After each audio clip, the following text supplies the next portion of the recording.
Assalamualaikum warahmatullahi wabarakatuh. Perkenalkan, nama saya Zulfa Lutfia. Saya dari kelas TMT 3C. Kali ini saya akan membahas sedikit tentang sejarah matematika. Sebelum kita beranjak kepada sejarah matematika, kalian tahu nggak sih apa itu matematika? Yaps, matematika adalah ilmu tentang logika mengenai bentuk, susunan besaran, struktur ruang, dan perubahan. Secara umum, matematika dibagi menjadi 3 bidang. Yang pertama adalah aljabar, yang kedua analisis, dan yang ketiga adalah geometri. Setelah kita mengetahui apa itu matematika, selanjutnya kita akan membahas tentang sejarah dari matematika. Sejarah yang pertama, matematika Mesir kuno. Sejarah mengatakan bahwa matematika berasal dari Mesir. Hal ini diperkuat dengan gagasan Aristoteles yang menyebutkan bahwa sains-sains matematis berasal dari daerah Mesir.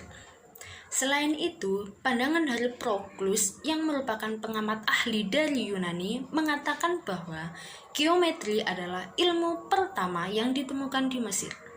Ilmu ini berasal dari pengukuran luas tanah. Hal ini sangat penting mengingat Sungai Nil yang setiap tahunnya akan meluap dan akan menghapus batas-batas tanah. Aturan geometri ini digunakan untuk menentukan batas-batas ladang dan daya tampung lumbung. Selain itu, peradaban Mesir juga membutuhkan aritmatika sederhana untuk melakukan transaksi perdagangan, pemungutan pajak oleh pemerintah, menghitung bunga pinjaman, gaji, serta penyusunan kalender kerja.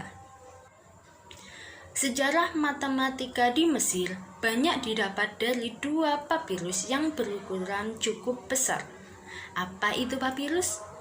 Papirus adalah alat tulis sederhana yang berasal dari kulit pohon yang dikeringkan dan dianyam sehingga dapat digunakan untuk menulis.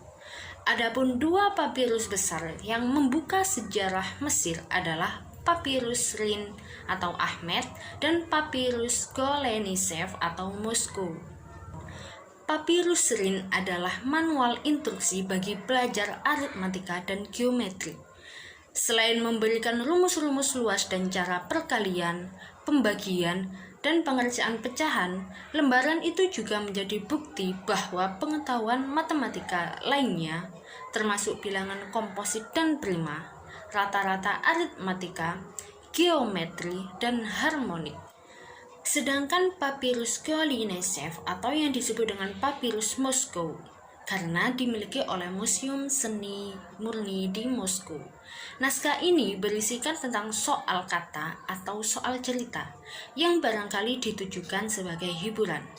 Satu soal yang dipandang memiliki kepentingan khusus karena soal itu memberikan metode untuk memperoleh volume 5 terpenggal. Sejarah yang kedua, matematika Babilonia. Dinamakan matematika Babilonia karena peran utama kawasan Babilonia sebagai tempat untuk belajar. Lebih dari 400 lempengan tanah liat ditemukan sebagai sumber sejarah bagi bangsa Babilonia yang digali sejak sekitar tahun 1850-an. Lempengan-lempengan tersebut ditulis dengan menggunakan tulisan yang berbentuk paku. Sebagian besar lempengan tanah liat itu sudah diketahui berasal dari tahun 1800 sampai 1600 sebelum Masehi dan meliputi topik-topik pecahan, aljabar, persamaan kuadrat dan kubik, dan perhitungan bilangan reguler, inverse perkalian, dan bilangan prima kembar. Lempengan itu juga meliputi tabel perkalian dan metode sejarah dan filsafat matematika. Sejarah yang ketiga adalah sejarah matematika Yunani. Matematika Yunani ditenggarai dimulai oleh Thales dari Miletus sekitar tahun 624 sampai 546 sebelum Masehi. Dan Pythagoras dari Samos yang kira-kira sekitar 582 sampai 507 sebelum Masehi. Menurut legenda, Pythagoras bersafari ke Mesir untuk mempelajari matematika, geometri, dan astronomi dari pendeta Mesir. Sedangkan Thales menggunakan geometri untuk menyelesaikan soal-soal perhitungan ketinggian piramida dan jarak perahu dari garis pantai. Sejarah yang keempat adalah matematika Cina. Tulisan matematika yang dianggap tertua di Cina adalah Zhou Bei Xuanqing yang berangkat tahun antara 1200 sebelum Masehi sampai 100 sebelum Masehi. Hal ini menjadi catatan khusus dari penggunaan matematika Cina adalah sistem notasi posisional bilangan desimal yang disebut pula dengan bilangan batang, di mana sandi-sandi yang berbeda digunakan untuk bilangan-bilangan antara 1 dan 10, dan sandi-sandi lainnya sebagai perpangkatan dari 10. Sejarah yang kelima adalah matematika India. Matematika Vedanta dimulai di India sejak zaman besi. Satapatha Brahmana kira-kira abad ke-9 sebelum Masehi menghampiri nilai pi. Sedangkan Sulba Sutras kira-kira tahun 800 sampai 500 sebelum Masehi merupakan tulisan-tulisan yang berisi tentang geometri yang menggunakan bilangan irasional, bilangan prima, aturan 3 dan akar kubik, menghitung akar kuadrat dari 2 sampai sebagian dari 100 ribuan.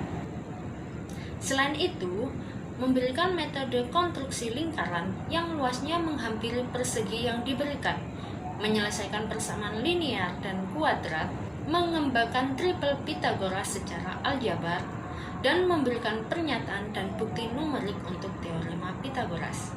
Selanjutnya yaitu ada Papini kira-kira abad ke-5 sebelum Masehi yang merumuskan aturan-aturan tata bahasa Sanskerta. Notasi yang dia gunakan sama dengan notasi matematika modern dan menggunakan aturan-aturan transformasi dan rekursi.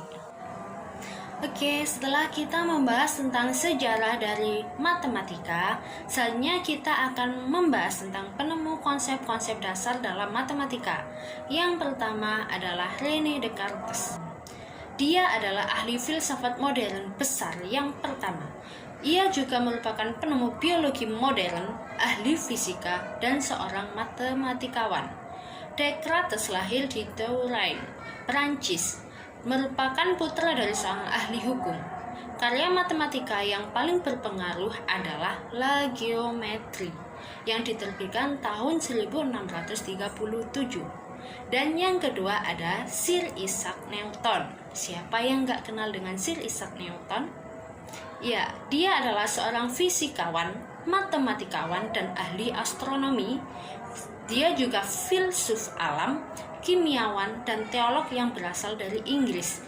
Ia merupakan pengikut aliran heliosentris dan ilmuwan yang sangat berpengaruh sepanjang sejarah. Bahkan dikatakan sebagai bapak fisika klasik.